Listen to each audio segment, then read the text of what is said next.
Tell me, what would happen if the world were to turn vegetarian? Can you compare Sardar Patel with Bismarck? What is the Delhi model of education, and do you think that it should be spread to cover all the other states? Tell me, what is the significance of SEO for India? So you are a student of PSIR. What are differences between caste and class?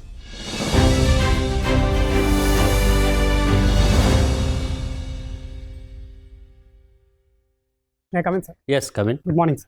Good morning. Please be seated. Thank you, sir. Please give a brief introduction about yourself. So, my name is Krishna Chandra Gupta. I come from Gwalior, Madhya Pradesh.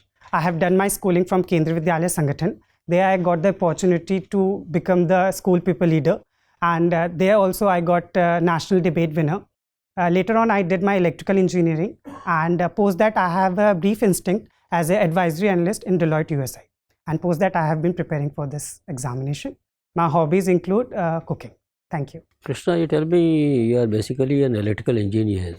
Why did you opt for a subject like PSIR for the UPSC? So there are few reasons of it. First of all, opting for the PSIR, the subject, there has been an overlap of the subject with the other streams for GS2 as well. Second one would be the guidance availability, which is not very much available for the electrical engineering.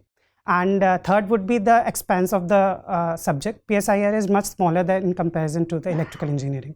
So when you look back and introspect, what do you see yourself to be? A good electrical engineer or a better student of political science?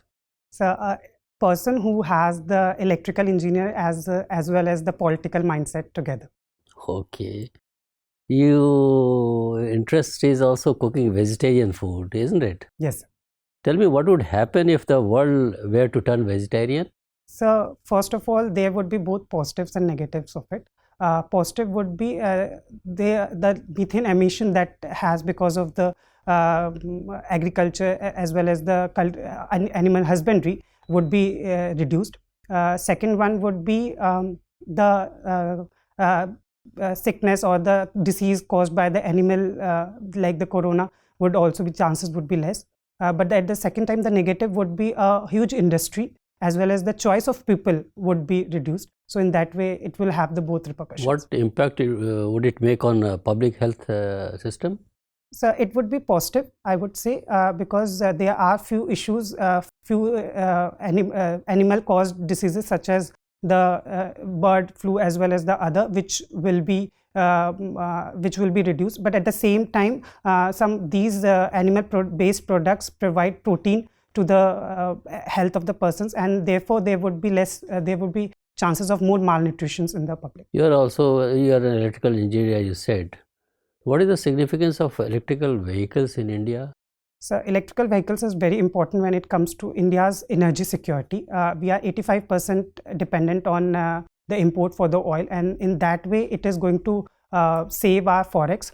Second would be the climate change, the challenge that we are facing. In that way it is going to help India to achieve its INDCs. And third would be, and as a EV is the futuristic technology, it will going to help skilling our workforce as well as contributing to the R&D of the India. What are challenges involved in it from the electrical engineer's perspective? So there are few challenges when it comes to EVs. First of all, the charging infrastructure, which is not available, as well as the battery life, the weightage of the battery. Secondly, there is less. We are import dependent on the lithium, which is the main component for the battery infrastructure. And third would be the reliability, that EV would be a not a very good source of or will be a source where it will reduce the pollution if the charging is coming from a conventional sector. So the renewable energy challenges will also be attached to this EV. Okay, what do you mean by microgrids? So microgrids are the grids which pertains or cater to very small populations, and they have their own independent systems. So in that way, microgrid. How this energy security is different from energy independence? So energy security is a concept where your sources of energies are secured and there is less uncertainty towards it. Energy independence is the one where you have the sources itself and you don't depend on others for the energy taking. There. Have you heard the concept of just energy transition partnership? So I have heard it, but I'm not able to recall it. I'll read Thank more you. into it. Krishna Chandra Gupta. Can you associate yourself with Chandragupta and Vishnugupta? So Chandragupta, there would, I'm not sure with the Vishnugupta, but if you allow, I can tell with the Chandragupta. Okay, no problem. Go So ahead. in history, there are few personalities with the name Chandragupta. First one would be Chandragupta Maurya, and second would be Chandragupta Pratham and Chandragupta II. So there are few features of Chandragupta Maurya that I would like to inculcate in myself. One is that you need to plan for what you want to achieve. You should be clear in your objectives. Second would be the respect for your teacher. You should know from where to get the information and where to train yourself. And third would be your administration should be for pro the people. If you are, the janta is one of your component of your power. So these are the few things that I'll relate to. You have not heard about Vishnugupta. No, sir. I'll read more into it. You are from political science, and Vishnugupta is compared with Machiavelli. Vishnugupta is also Kautilya, Chanakya. Thank you so much. You are supposed to know that. Can you compare Machiavelli with that of Kautilya's work, Arthashastra? So Machiavelli, as former Prime Minister Honorable Jawaharlal Nehru ji has said that Chanakya was the Indian Machiavelli, and therefore there have been a few similarities in the sense that both talked about the administrative system, both were in the favor of expansionist national interest, both gave national interest the first priority, but at the same time there are few differences as well. Kautilya was much more in-depth, gave much more in-depth knowledge as well as the advices that a prince or a king should take in comparison to the Machiavelli. Second would be the corruption. The concept of corruption which was dealt by the Chanakya was not done by the Machiavelli. So these are the few things that there is similar. Can you name the work of Machiavelli? So the prince. The Prince. Okay, Krishna Chandra. Can you compare Sardar Patel with Bismarck? So both these personalities have played a major role in the unification of their countries. Both were in the favor of ironclad or using the hard policy when it comes to securing the national interest. Bismarck has, as well as Bismarck, both these personalities used diplomacy as well as their strategic talks in order to secure the national interest. So both were wonderful personalities when it comes to unification of their countries. Okay. And what about Saptang theory? So Saptang theory is being given by Kautilya. Yes. And it talks about how one can treat the different ways of having a relation with a country. That is, in a few of them, the talks, the Madhya Bhed, the talking together, as well as you can have the relation with the others. I'm not particularly able to recall the seven. No problem. No problem. Why there is delay in implementation of Uniform Civil Code? Why there is delay? So there are few challenges when it comes to implementation of Uniform Civil Code, as the Law Commission itself suggests that the at present time the implementation is not advisable. First of all would be the India society is a very diverse society, and where religion is being seen as the civilization or the way of life. So in that way, bringing the consensus among such a diverse country would be a difficult position, and though there has been an effort towards it, but yes, the bringing consensus is difficult, and that's why we are seeing the delay in the implementation. You have talked about unity and diversity. In the Indian Constitution, we have provisions for certain provisions for this unity and diversity. Can you recall those provisions? So first of all, in preamble itself, it talks about the unity and integrity of India. In fundamental duties also, it talks about the promoting the brotherhood as well as the harmony among the people. So these are the two things that I am able to recall, as well as the federal nature with a unitary feature where the states are not allowed to go outside, as India is being defined as the union of states. So in that way we are. There are many more. Yes, they We are are not many. able to recall. So if given the time, I will. Okay, no problem. Do you believe in one nation, one party rule? So with the limited knowledge that I have gathered, it would not be a good thing for the survival of the democracy, as well as the country like India, which has diverse identities, multi-layered identity, as well as the diverse interest. In that way, people need to be given the choice of selection as well as to representation of themselves. And in that way, multi-party systems bring the democracy to the grassroots. In that way, for a country like India, multi-party system should be advisable. How is one state party is given national party status? So there are few conditions for it. First of all, if the state party is being recognized in the state for 4 or more states, then it is being given the national party status. Second would be if it is able to garner 6% of the in the legislative Lok Sabha election, and two of the member of parliaments are also elected from it, then this is the second condition. Third would be 6% of the votes in the legislative assembly, and 1 seat in the MLC. I'm not sure, but this is something that. Okay, thank you. Thank you, sir. Krishna, you have studied in Kendriya Vidyalaya, Coimbatore.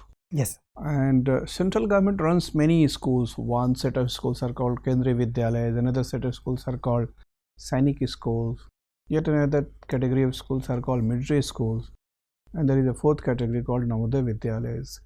Why these different kinds of schools are managed by the central government? What is the objective behind having this kind of different kinds of schools?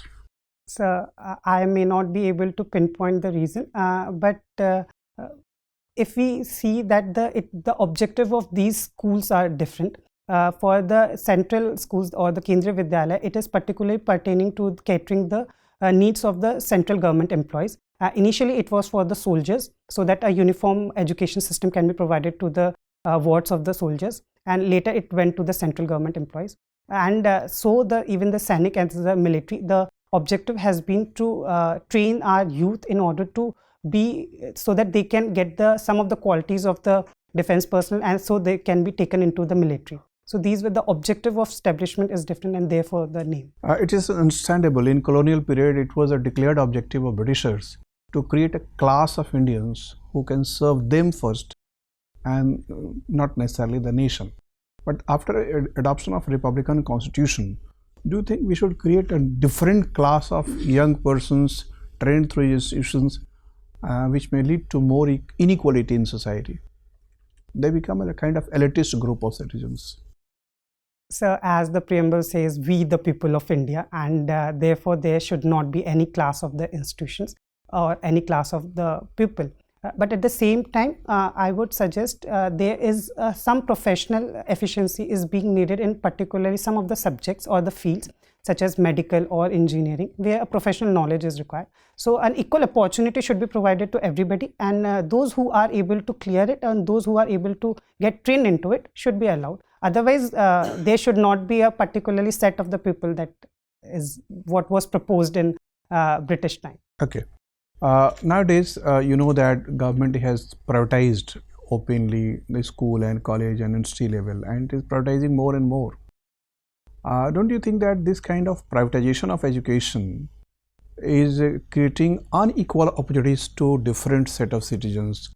Those who are coming from lower income strata are not able to have access to better managed schools, and thereby giving a grassroots level base to inequality in the country.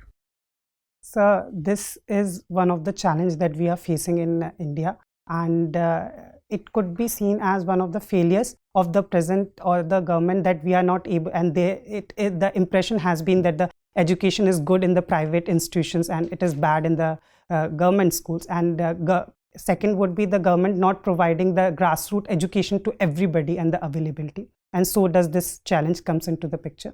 But second, however, we need to understand that if this is the matter of choice, and the constitution allows ones to establish the private institutions, and private sector has played an important role when it comes to bringing the literacy level in India's up. Definitely some steps needs to be taken in order to improve the quality of education which is imparted to government schools in particular and overall as well. So this would be my view. Okay. What is the Delhi model of education, and do you think that it should be spread to cover all the other states? So Delhi model of education focuses on the overall development of the children. Some of the innovations like happiness index, as well as the creative, the learn while you experience things. These are the things which is needed in the education, and has been proposed in the education policy even in the 1968 as well as 86, where the entrepreneurship education as well as the training, the formal training should be provided to so that the vocational it helps in. So in that way, Delhi education system has done well. Yes, the good features of the Delhi education system can be replicated in other schools as well. So that, as you underlined the role of entrepreneurship development in education, even the central government has a declared objective to groom entrepreneurship in the as a personality trait. How do you see entrepreneurship as an attribute? What kind of attributes or what kind of features are expected in a human being so that the person becomes a good entrepreneur? So a good entrepreneur, first of all, must have the identity, or should know what is his good traits or where his forte lies. And second would be, he should be able to take the risk so that he can reduce the uncertainty. He should able to forecast the risk and able to take the required steps in order to reduce them. And third would be the scientific mindset, able to get or innovate something in the field. So these were the few qualities that an entrepreneur should need. Okay. And what about the managerial skills in entrepreneurs, or interpersonal skills in them, so as to interact with people and to guide them, to motivate them?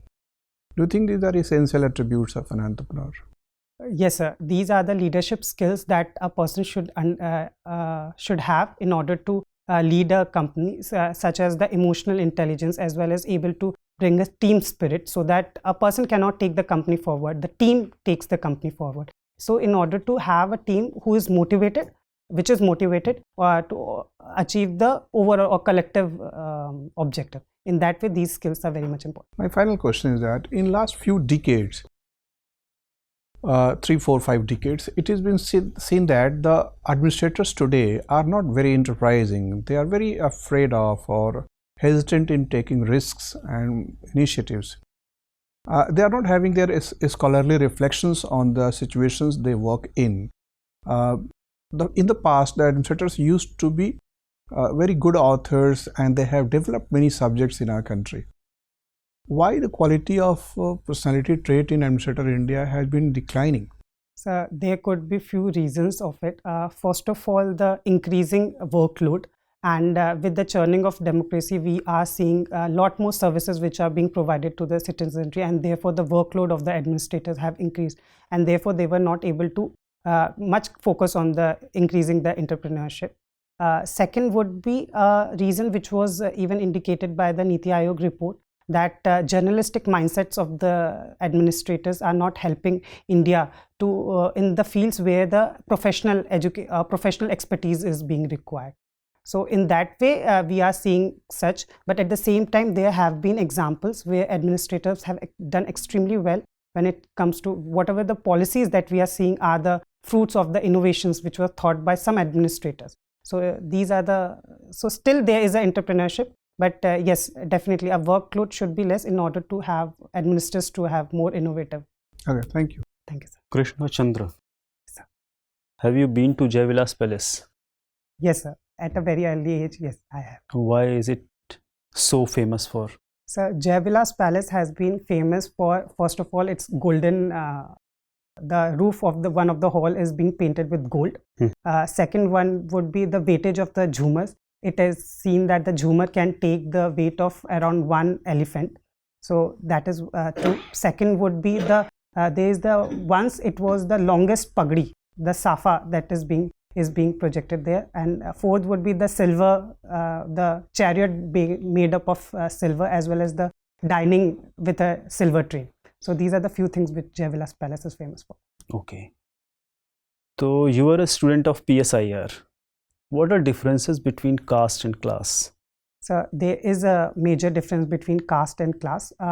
Class is something which is not by birth, while caste is something which comes by birth. Second would be you can change one's class with your efforts, but caste is something that doesn't go away with whatever efforts that you take. And third would be there is an economic sphere which is connected to the class, while it is the social aspect which is connected to the caste. So in that way, these both things are different. Do you think that the behavior of voters in India while they go for vote, that is prejudiced? So in my opinion, it would not be correct to say that they are prejudiced in the sense that yes, they have a pre-notion that is their right to judge the work of the governance, and the success of democracy is because our electors were able to recognize and were able to give a mandate which took the nation forward and being the in-depth democracy. So in that way, I would not be able to come to the conclusion that it would be prejudice.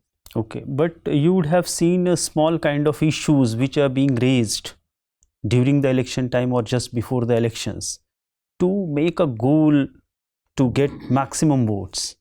Is there, that is not reflected in their behavior as well? So as one of the sociologists says that Indian electorate is very smart when it comes to and the success and wherever this, though yes, some of the promises have been made, and that is the right of the political parties in order to attract the votes. But at the same time, the electorate is able to gauge what is in their interest, and they put the national interest over their personal interest. Means our elections are flawless? No, sir. There are few challenges, yes. And what are those challenges, and what do you suggest to get rid of those challenges, means to reform election reforms?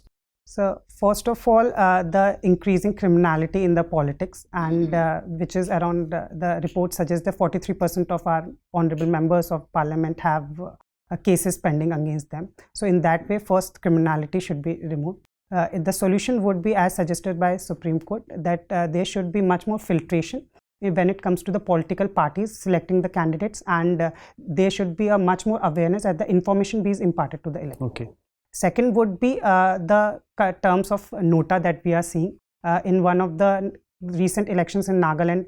One of the constituency voted nota more than the actual votes. So in that way, we need to, if we are able to empower our electorate with the nota options and making it that nulling the elections.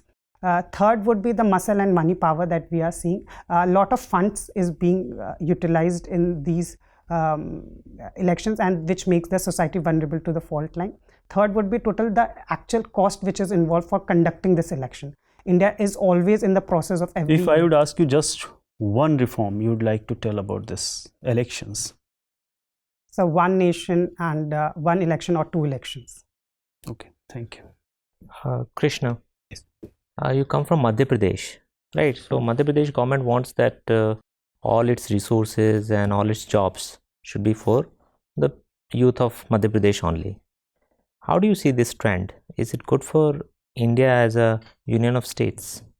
So India, it is definitely a sign where it shows that this is the reality that we are seeing, that the jobs are not being created, and therefore the government's taking stances such as it is being reserved for the residents. And though constitutions allow residency as one of the ground where this can be So there is no merit in the case, only it is political expediency. So in my opinion, this was, yes, definitely it should be the more in-depth, the root cause of this problem should be taken into care, and the more jobs should be created so that such demands are not being catered to. And okay. Recently there has been a lot of controversy about the office of the governor, but who do you think is more responsible for the challenge that the office of the governor is facing? The office per se, or is it the individuals who are occupying this office of governor? Is it because of their conduct? So I would suggest there is a partial involvement of both the things.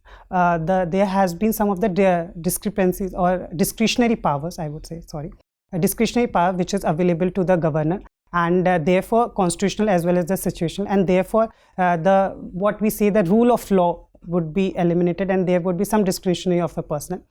Second would be, yes, a personal as well. There have been some of the allegations that people coming from the political background, and there has not been cooling off period, as well as the spoil system. So what should be done? Should the office be removed altogether? No, sir. India is a parliamentary form of government, and governor is the head of the state. But at the same time, the working of the office should be reformed, as being suggested as many of the committees report. Okay. India is hosting the G20 summit, but at the same time, India is hosting another important summit this year. Which summit? SEO summit. Okay, and SEO every year has two summits, head of the state summit and head of the government summit. Which one is India hosting this year? So I'm not aware of it. I'll read more. Okay. Tell me, what is the significance of SEO for India? Why India is part of it when it is tilting more towards the West? So it is because I think it is the success of India's enabled to balance both the West as well as the interest of the present Asian population, Asian region. SEO provides a platform where India can able to connect with the Central Asian as well as the Asian countries. Second would be, it is also a platform where India can eliminate the emergence of Russia, China, Pakistan axis.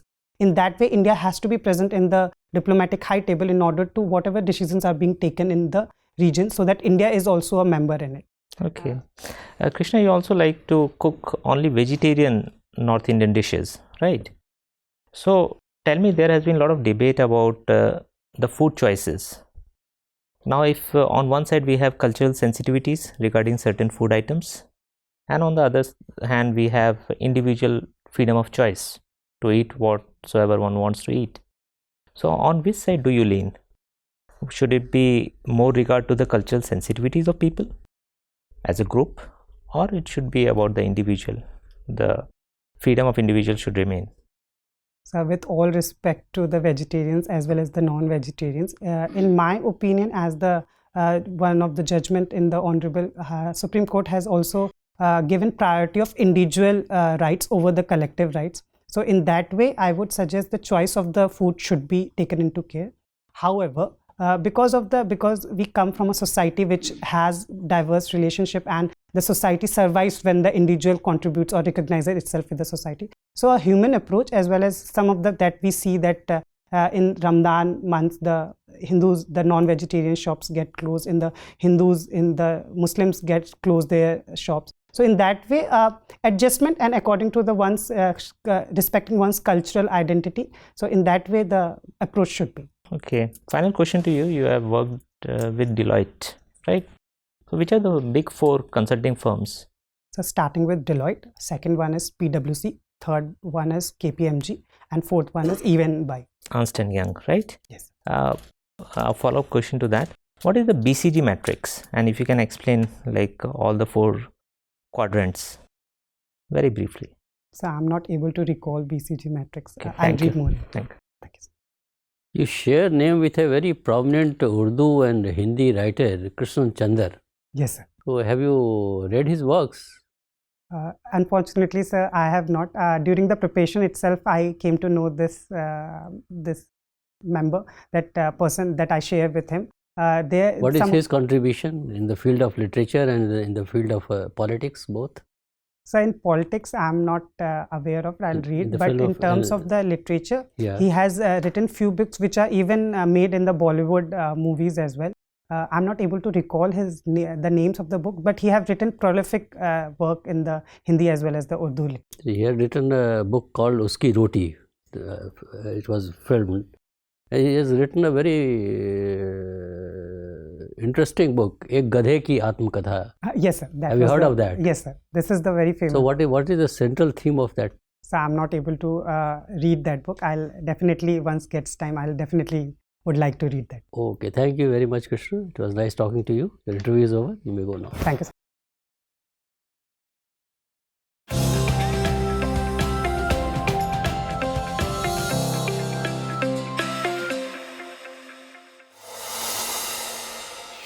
Sit down, Krishna.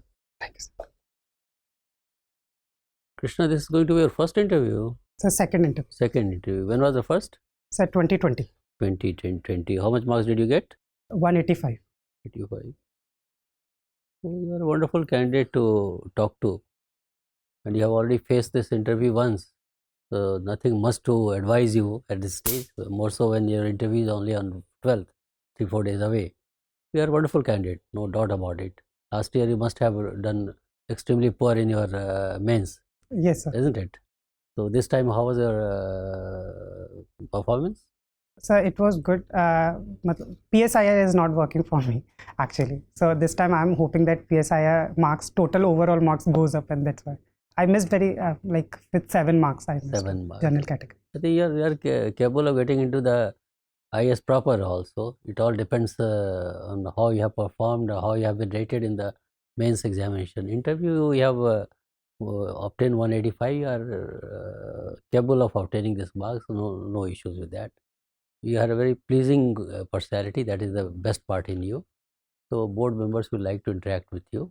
You have a very positive body language. You always kept a smile on your face. That is very good. So that is what is important. And your personal integrity should not be compromised on anything, meaning thereby that no answers based on conjectures and surmises. That you make sure that no guesswork is done. Either you know or you don't know. It doesn't matter, you don't know. But speaking without knowing is a problem. Okay, that you make sure. You are an electrical engineer, opted for political science. So it opens up a vast area before the board members. In which direction, how the interview will go, nobody can predict that. But whatever little time is there at your disposal, you know about because you see EV revolution is poised to take off in our country. Whatever government initiatives have been done in the recent past to promote electric vehicles in the country, and what are the issues involved, broadly you are aware of that. So just update that information, particularly the government initiatives in this direction. That is very important for you.